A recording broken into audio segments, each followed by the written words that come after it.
6 milioni in più alla sanità contestati dalle opposizioni. L'assessore ai nuovi farmaci spiega sono più cari. L'assessore Telesca oggi in commissione riferisce dei fondi della finanziaria regionale appena approvata destinati alla sanità e dell'aumento delle spese dovuto soprattutto a farmaci molto costosi. Il servizio di Sebastiano Franco.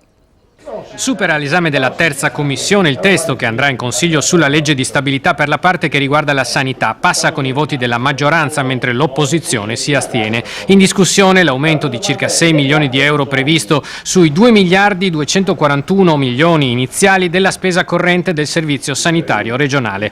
Andrea Ussai, 5 Stelle, sottolinea lo stesso aumento in riferimento alla spesa per i farmaci di nuova generazione. Ci preoccupa il fatto che la riforma sanitaria, che ormai è ha 3 anni di vita, porti a un aumento dei costi senza un evidente miglioramento di quelli che sono i servizi per i cittadini.